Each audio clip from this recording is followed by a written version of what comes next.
Welcome to the Plant-Centered and Thriving podcast. I'm your host, Ashley Kitchens. Welcome back to the show. My name is Ashley. And I'm Katie.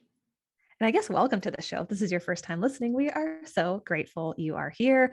Today we have a fun and special, because it's Halloween. Happy Halloween. Katie, I didn't even say happy Halloween.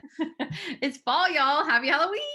Happy Halloween. It's fall. Katie, I even brought with me some Halloween candies from Unreal, not sponsored. I just really like them. And so I thought I would bring them to not even, well, I guess if you're watching this, you can see it, but they are dark chocolate Reese's. No, not Reese's. They're dark chocolate peanut butter cups. Chocolate peanut butter, best combo in the whole wide world. It's one of my favorites. I've actually met one person who was very anti chocolate and peanut butter, and my mind was blown because I didn't know anyone could not like that combination. I cannot relate to that person. Well, like we said, today we have a special podcast episode for you because it is Halloween. We wanted to do something where we took plant-based myths and facts and turned them into trick or treats. So we're going to share with you different pieces of information, and we want you to guess while you're listening to this whether or not it's a trick or a treat. So trick is going to be a myth, and then treat is going to be fact. And we're going to go through and talk about some fun things. I'm ready. Good. All right. So the first one we have for you is a plant-based diet is restrictive. Is that a trick or a treat? It's a trick. So what can you eat on a plant-based diet? In brief summary, almost anything, like truly almost anything. You really aren't eating just a few things. And even then, with plant-based diets, we've talked about this before, it's not so strict that you can never ever eat meat again or cheese again or eggs again. There is some flexibility, and it's really up to you to define what that looks like. But meat-based recipes are incredibly adaptable, and many of these recipes use whole plants as replacements for animal products. So things like mushrooms, jackfruit, legumes, and even things like meat alternatives, like, there's plant-based chicken out there, plant-based beef out there. There are so many alternatives these days. So a plant-based diet doesn't have to be restrictive. Of course, any way of eating can be restrictive, but it really is up to you to sort of change your mindset around plant-based eating so it doesn't feel restrictive, but it aligns with the style of living that you're wanting to live. I think a lot of the misinformation comes from people just not understanding or thinking that they think that, again, it's just kind of another diet, and they look at food, kind of with blinders on and kind of thinking that food and like the meal should look very standard American diet. So like meat, potatoes, veggie, and anything outside of that, if you replace the meat with the potatoes, then obviously that seems like very restrictive, or kind of that old trope that like, vegans eat nothing but salads all day. And certainly, if you're not that imaginative, then yes, it might feel very restrictive, but there's 8,000 edible plants out there, 8,000 varieties. When you're thinking about kind of just from a meat perspective, how many different cuts of meat do you eat? There's like maybe like 5 or 6. And when you're talking about plants, there's 8,000 different varieties. It's just impossible to compare those and think that one is restrictive and one is not. Yep. I could not agree more. And this is part of the reason I actually started my Instagram page, because when people would ask me, oh, you're plant-based or you're vegan, what do you eat? And at first I would get tripped up because it's like, well, it sounds so lame to say nuts, seeds, beans, grains, it just doesn't sound that cool. So I was like, well, let me showcase how beautiful and abundant these meals are. And so instead of saying, this is what I eat, I can just flip my phone around and be like, this is what I eat, and show them and be like, oh, wow, that's way more colorful and there's way more variety than I guess you expect. So right on. So our next topic that we want to see if it's trick or treat is that going plant-based gives you instant community. Do we think that's trick or treat? I already hear the listener as thinking that I could argue this both ways, but Katie, I want to hear what you have to say. So this is one of my favorite treats. Yay! So I am super, super proud and humbled and inspired by the instant community that welcomed me when I started my transition. Just like any group, certainly there's going to be some bad apples in the bunch, but for the majority, my community, my plant-based community was one of the most important pieces to my transition, to making me feel welcomed and, like I said, inspired, and was just there as a instant support system, so I didn't feel so alone. So I think Ashley and I have talked about this on the podcast before. Like, I don't have a lot of vegan or plant-based people kind of in my immediate circle. And so if I have questions, or if I want to exchange like recipes, or if I want to vent about something, or if I want to know like any, cool events coming up, then my online community, Facebook groups, all of those people are there, willing, ready, able to answer all my questions and kind of, wrap their arms around me and support me. So we just could not do it without them. So if you're out there and you're transitioning and you're hesitant about feeling isolated as a new plant-based person, don't. There are so many of us out there. I think there's like, oh gosh, we just did it, Ashley. I forget the statistic, but I think there's like there's either 6 to 9 million of us, I think. I know it's like 6% of the US population or something like that. Oh yeah, 6%, I think.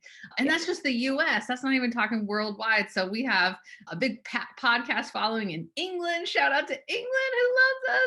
Yes, we love but you. Australia, Germany, all the Scandinavian countries. So we have a lot of kind of global support just with us. But, with the this beautiful time of being in social media, that's one of the silver linings, because you have an automatic family that is there to help you in any way that they can. Yep. I think in the beginning, it can feel isolating because you're telling people, oh, this is what I'm doing. I'm going vegan, I'm going plant-based. And then people are constantly questioning you or challenging you or asking where you get your protein. You're like, oh my goodness, where are my people that support what I'm doing? And so if you're willing, and this is part of it, because in the beginning, I don't know about you, Katie, but I definitely felt isolated. But when I started putting myself out there, when I started attending local meetings and, being part of online communities like Facebook groups and even on Instagram, that completely changed my life. And even like, using resources like pcrm.org or nutritionfacts.org that supported this lifestyle that I wanted to live was incredibly empowering. And it gave me this sense of community that I maybe didn't feel, like you said, immediately, like with my family or with my friend group. So if you're willing to put yourself out there, which we both highly recommend, it is totally worth it because you will meet some incredible plant-based human beings. Definitely do it. Yes, there's so many great ones. There are. All right, Katie, transitioning to our third one. And I guess just to preface, we have 8 of these total. So our third one is, I can't live without meat or cheese. All right, you listening? What do you think? Trick or treat? Trick or treat. That is a trick, which I'm sure we all can relate to some extent. I'm sure, I don't know about you, but I definitely thought this at one point. It's like, I could never imagine my life without meat or without cheese, or really, to be very transparent, without dairy butter. But the options these days are fantastic. So it has never been easier to find satisfying plant-based meats and alternatives and ingredients. There are so many ways to recreate or capture the texture, flavor of meat and even dairy products, heck, even eggs these days. Actually, this morning I had a just egg scramble and it was delicious. There are so many options out there that make it incredibly accessible, especially if you're someone who really does enjoy meat or does enjoy cheese, or like a lot of us grew up with a standard American diet where that was a big part of our upbringing or a big part of what our caretakers or our parents cooked for us. And I think part of the trick is that you think you have to give up those things like overnight, and that's not that's kind of a trick too. So it prevents people from changing any of their habits because they think they need to just give everything up all at once. So Ashley and I talk about this a lot. That can, be a slow transition. So it might just be giving up cheese on Mondays for meatless Monday, meatless and dairy-free Monday, or just starting with giving up red meat. And that's okay too. So you don't have to do it all at once. So don't fall for that trick. Yes. I love that. The fourth one we have is, you don't need to take any vegan diet supplements or needing to supplement proves that a plant-based or vegan diet is nutritionally deficient. What do you think? Trick or treat. That is a trick, actually. So we're going to explain that. It is easy, and I'm going to put quotes around easy. It is easy to get all the nutrients you need without eating animal products. But if you've been listening to us for a while, or if you follow us on social media, you also know how passionate I am about making sure that if you are strictly plant-based, even vegetarian, if you're an older adult, or if you're vegan, that you may need to take a vitamin B12 supplement. And part of the reason is because it's the most reliable source of vitamin B12 when you eat a primarily plant-based diet. And there is nothing wrong with that. I can't remember. I think it was No Meat Athlete. I was reading one of his articles and he was saying that if you feel like if you're wanting to go plant-based or vegetarian or vegan and you know that you probably, quote, should take a vitamin B12 supplement, again, because it's the most reliable form of vitamin B12, but that in your mind maybe makes you think that it's inadequate or it's deficient. At the same time, don't let that stop you.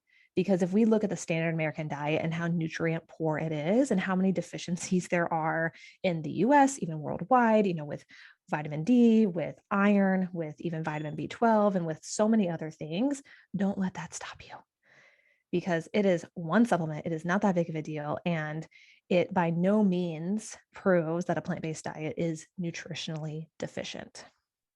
Right. It just means that we have modern farming practices and we don't eat the way we did 100 years ago when vitamin B12 was easy to get from the soil or water. And a lot of times we recommend B12 supplements for any way you eat. I mean, heck, the animals that people eat these days, they're typically supplemented with vitamin B12. If you have a dog at home, I don't know about cats. If you have a dog at home, your dog food is probably supplemented with vitamin B12. So it's just a very common thing to do.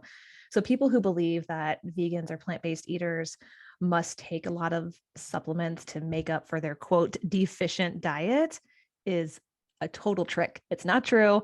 And vegans are not weak. We're not scrawny. We're not deficient in all these nutrients. A well-planned plant-based diet can be incredibly healthful for anyone. Actually, I think we have a responsibility to kind of mention this with a caveat. We need to, as new plant-based eaters, as old plant-based eaters, we need to emphasize that when we're talking about a plant-based diet, we are talking about one that is rich in variety and making sure that we get enough calories and that it's balanced.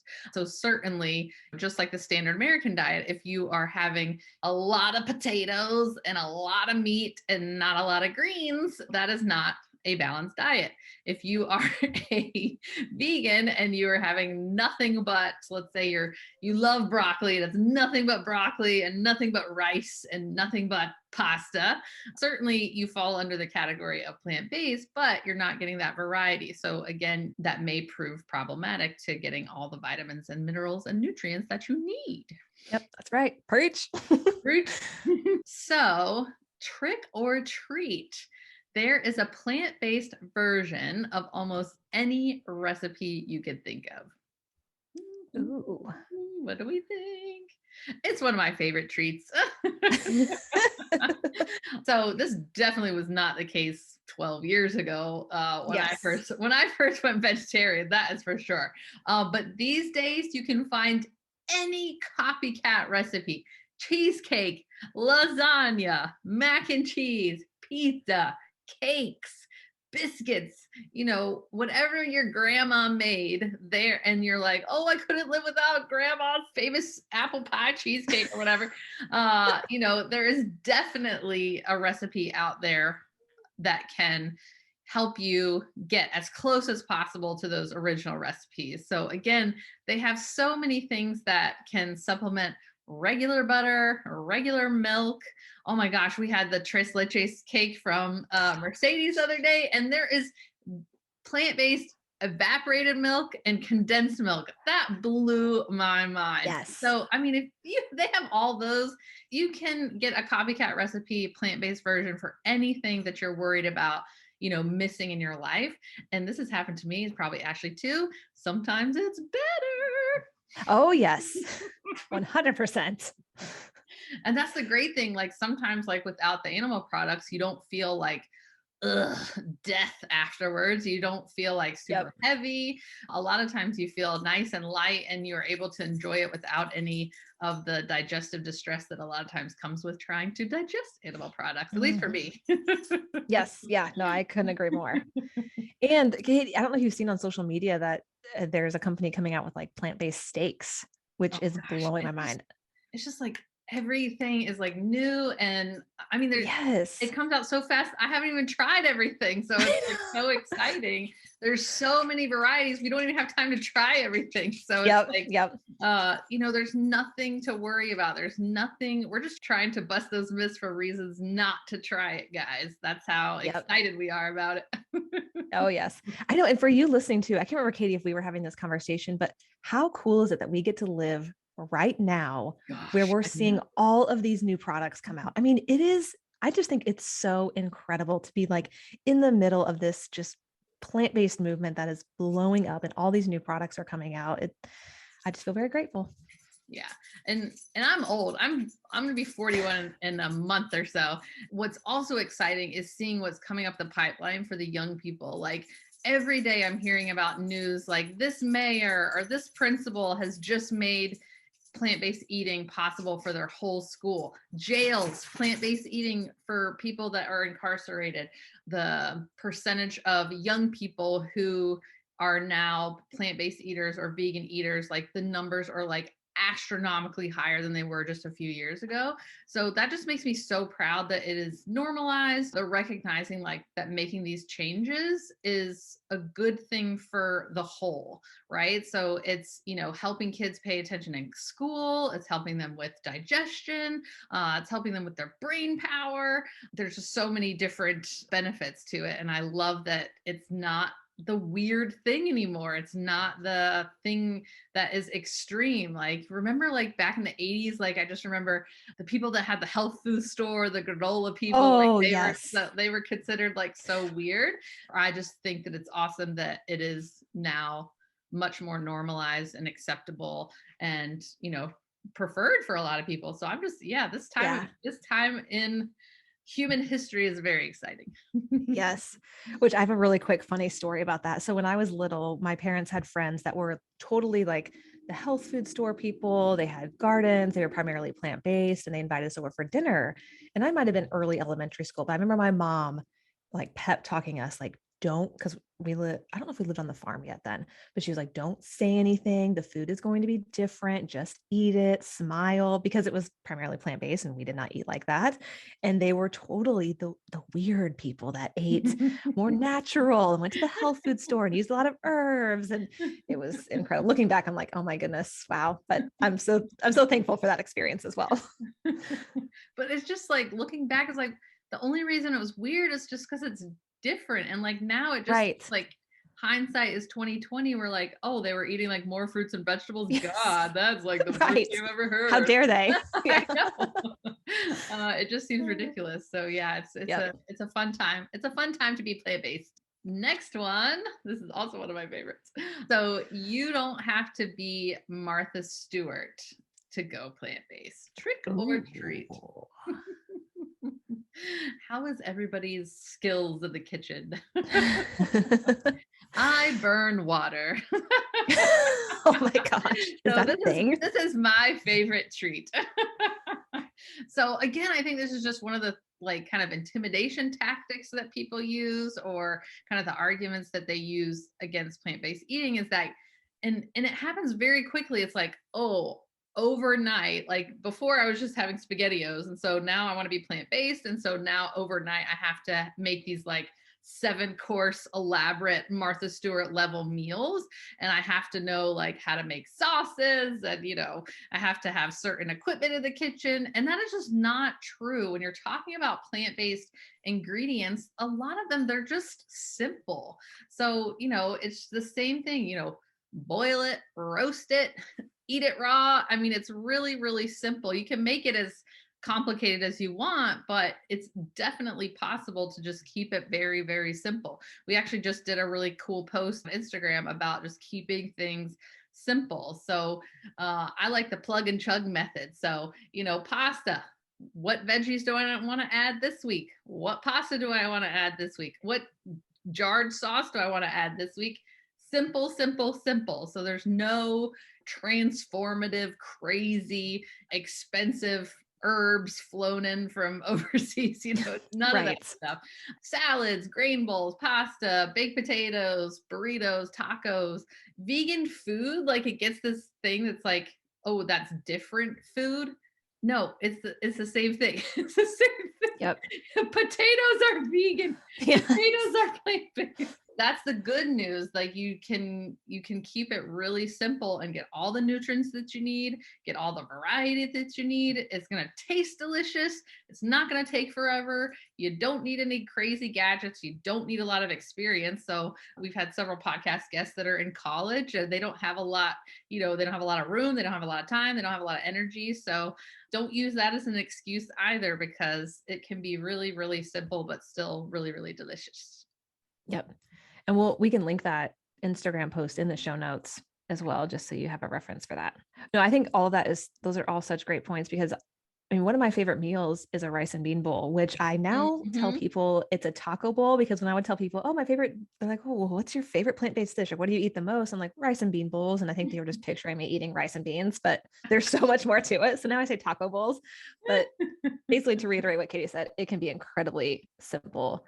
I don't know about you, Katie, but I keep things really, really simple, usually during the week. And then on the weekends, if I have the extra time, then I'll take the time to cook something maybe more elaborate, or I'll save that for going out to eat. So someone does it for me. Yeah. And don't get me wrong, like I have clients that like they love to cook, and going plant-based is, if you love to cook also, it's fun because you get to experiment with different stuff and different recipes. Me and Ashley, that's not what we're into. We want to spend our time doing way more fun stuff, but we still make it Fun to us. fun for us. It can work for both kinds of people that are they love to be in the kitchen, or people that have low energy, low time. You can still keep it super simple, but still be enjoyable too. So Yep. it's very versatile. Yep. I agree. I agree. Our next trick or treats, the second to last one. This is our seventh one. You will be hungry on a plant-based diet. Oh, trick or treat. So that is a trick. Although I will say, in parentheses, it can be a treat if you don't have a well-planned plant-based diet. So oftentimes people, when they go plant-based, they'll express maybe some hesitancy about going plant-based because they've heard people are hungry all the time, or, meat fills them up, or cheese fills them up, dairy cheese. And so they're afraid if they go plant-based, they'll be hungry all the time. Or even people who do go plant-based. I've experienced this every once in a while, especially in the beginning, where you do have to make some adaptations to maybe how much you're eating, or how frequently you're eating, or what your plate looks like, because it is different than maybe the standard American diet or how you used to eat. But to, I guess, go back to the beginning, you don't have to be hungry on a plant-based diet if you plan it out, and if you're kind of aware of what it is that you're doing that may be causing some hunger if you are experiencing that. We'll put a link in the show notes to our online course, which does a really good job of helping you step by step make that transition to a plant-based diet if you're coming from the standard American diet. Yep. Yeah, we definitely talk a lot in there about how to balance your plates and how to pair things together. Because if you think about it, if I go and, let's say apples are in season right now, and so I go downstairs, have an apple, but if I just were to have an apple for my snack, I'm more than likely going to be hungry a little bit later. But if I were to pair that with maybe some nuts or seeds or some peanut butter, my favorite combo ever, after the chocolate and peanut butter that we talked about, you pair that together. And that's the same with your meals. If as you get into it and you educate yourself, and again, pay attention to your body and its cues, you'll learn how to balance things out so that you feel fuller for longer. Because things like whole grains and veggies that are rich in fiber, legumes, those are going to help make you feel fuller for longer. Okay, trick or treat, you will have more energy after going Mm. plant-based. Trick or treat. Ooh, that's a I good think one. for most people, this will be a treat. So, for the most part, the people that I hear from, clients, myself, Ashley, one of the most common positive side effects, and there's so many, but one of the most common positive side effects is a big energy boost. And that's usually attributed to if you have, if you go from the standard American diet to a plant-based diet that is rich in fiber and micronutrients and water and vitamin and minerals, so you're getting enough variety, you're getting enough calories, then a lot of people experience this big energy boost. And that just makes everything in life better. You have more energy for your workouts. You have more energy to move your body. You have more energy and focus to bring to your job. You have more energy to walk your dog. As my Schnorry dog is like, when are we going on our walk? Yeah.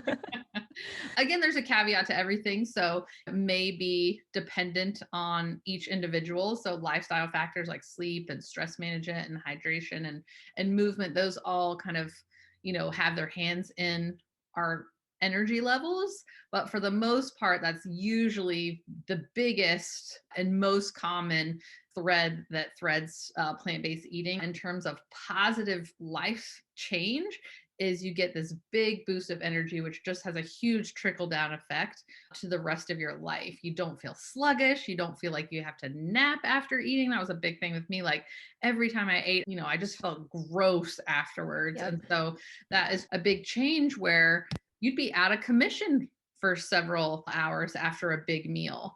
And now it's like, okay, I get to enjoy my meal and then I'm on to the next thing and having plenty of energy to do that. So, what a beautiful treat. A beautiful treat indeed. And I think, Katie, I'm sure you agree with this. The summary of all of these trick or treats, like they can obviously be skewed if you're not eating a well-planned plant-based diet that includes variety, that includes nutrient-dense foods, that includes protein-dense plant-based foods. So as you can see, some of these treats and even some of these tricks can be flipped the other way if things aren't adequately planned, or if you go into plant-based eating and there isn't a lot of variety, or you're eating kind of the same things over and over again. So keep that in mind as well. What we're talking about is a well-planned plant-based diet. And I think that's true for any way you eat. If you don't have that balance, you're not going to feel your best. So going plant-based, it just requires a little bit more planning. But once Yep. you get it, you get it. Oh, And so it easy. doesn't require as much bandwidth or energy. Once you understand kind of your own personal needs, you got it. You just got to give Mm-hmm. yourself that kind of adjustment period and then you're good to go. Yep, absolutely.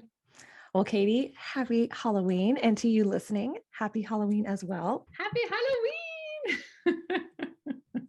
I'm going to be enjoying a couple more of these unreal peanut butter snacks, which I love so much. And Katie, did you do any decorations in your house or No, like outside? I'm a Grinch. Yeah. Bah humbug.